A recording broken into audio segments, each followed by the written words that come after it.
മുതലപ്പുഴയിൽ വീണ്ടും വള്ളം മറിഞ്ഞ് അപകടം. 4 പേർ അത്ഭുതകരമായി രക്ഷപ്പെട്ടു. മുതലപ്പുഴയിൽ വീണ്ടും വള്ളം മറിഞ്ഞ് അപകടം. മത്സ്യബന്ധനം കഴിഞ്ഞ് തിരിച്ചു വരുമ്പോൾ ശക്തമായ തിരയിൽപ്പെട്ട് വള്ളം മറിയുകയായിരുന്നു. മുതലപ്പുഴയിൽ അപകടങ്ങൾ തുടർക്കഥയാകുന്ന സാഹചര്യത്തിൽ മത്സ്യത്തൊഴിലാളികളുടെ പ്രതിഷേധവും ശക്തമാവുകയാണ്. ഇന്ന് രാവിലെ 10:30ഓടെയാണ് പൊഴി മുറിച്ച് കടക്കുന്നതിനിടെ പെരുമാതുറ സ്വദേശി സലീമിന്റെ ഫിർദൌസ് എന്ന വള്ളം മറിഞ്ഞത്. മത്സ്യബന്ധനം കഴിഞ്ഞ് മടങ്ങി വരവെയായിരുന്നു അപകടം. അപകടത്തിൽ ആർക്കും പരിക്കില്ല. വള്ളത്തിലുണ്ടായിരുന്ന 4 പേരും അത്ഭുതകരമായി രക്ഷപ്പെട്ടു. നാട്ടുകാരും കോസ്റ്റൽ പോലീസും ചേർന്നാണ് രക്ഷാപ്രവർത്തനം നടത്തിയത്. തിരയിൽപ്പെട്ട് മറിഞ്ഞ വള്ളം പൂർണ്ണമായും തകർന്നു. കഴിഞ്ഞ ദിവസവും മുതലപ്പുഴയിൽ വള്ളം അപകടത്തിൽപ്പെട്ടിരുന്നു. 11 മത്സ്യത്തൊഴിലാളികളെയാണ് അന്ന് രക്ഷപ്പെടുത്തി ആശുപത്രിയിൽ എത്തിച്ചത്. നിലവിൽ ഇവിടെ അപകടത്തിൽപ്പെട്ട് 80ഓളം പേർ മരിച്ചുവെന്നാണ് അനൌദ്യോഗിക കണക്ക്.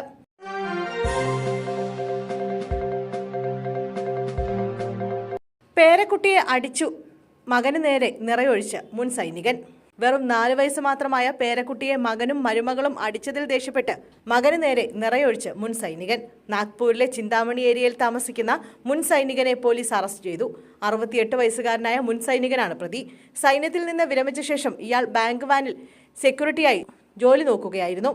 രാത്രി വീട്ടിലെത്തിയപ്പോൾ 4 വയസ്സ് മാത്രമുള്ള പേരക്കുട്ടിയെ മകനും മരുമകളും അടിച്ചതായി ബന്ധപ്പെട്ട തർക്കമുണ്ടായി. തർക്കം മൂർച്ഛിച്ചപ്പോഴാണ് ഇയാൾ തോക്കെടുത്ത് മകനെ വെടിവെച്ചത്.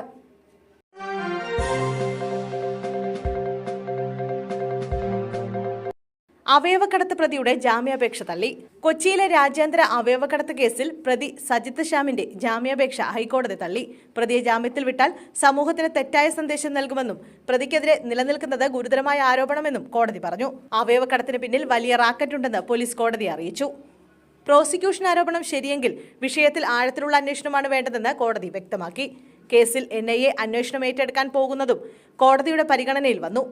അവയവ കൈമാറ്റത്തിന് തയ്യാറായ ആളുകളെയും മുഖ്യപ്രതി സാബിത്തിനെയും തമ്മിൽ ബന്ധിപ്പിക്കുന്നത് സജിത്താണെന്ന് പ്രോസിക്യൂഷൻ വാദം. ഗൂഢാലോചനയിൽ കൂടുതൽ ആളുകൾക്ക് പങ്കുണ്ടെന്നാണ് പ്രോസിക്യൂഷൻ കണ്ടെത്തൽ.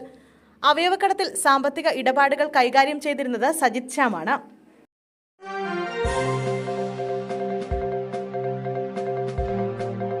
ബാറ്റിംഗ് കോച്ചായി കൊൽക്കത്തയിലെ വിശ്വസ്തനെ വേണമെന്ന് ഗൗതം ഗംഭീർ.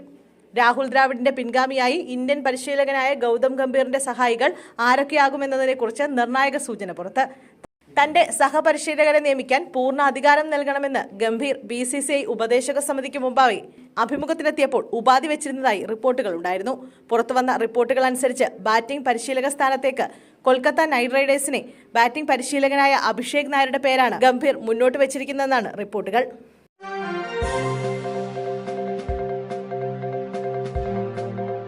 ദേശീയ ജനസംഖ്യാ നിയന്ത്രണ നയം വേണം, ആവശ്യവുമായി RSS. ദേശീയ ജനസംഖ്യാ നയം വേണമെന്ന ആവശ്യവുമായി RSS വാരിക ഓർഗനൈസർ.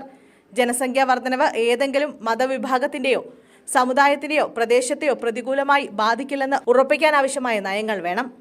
അല്ലാത്ത പക്ഷം അത് സാമൂഹിക സാമ്പത്തിക അസമത്വങ്ങൾക്കും രാഷ്ട്രീയ സംഘർഷങ്ങൾക്കും കാരണമാകുമെന്നാണ് RSSന്റെ വിലയിരുത്തൽ. അന്താരാഷ്ട്ര സംഘടനകൾ, ഗവേഷണ സ്ഥാപനങ്ങൾ, കൺസൾട്ടൻസി ഏജൻസികൾ എന്നിവരുടെ വിദേശ അജണ്ടകൾ സ്വീകരിക്കാതെ രാജ്യത്തെ വിഭവങ്ങൾ ഉപയോഗിച്ച് ജനസംഖ്യാ നിയന്ത്രണ നയം രൂപീകരിക്കണമെന്നും എഡിറ്റോറിയൽ ചൂണ്ടിക്കാട്ടി.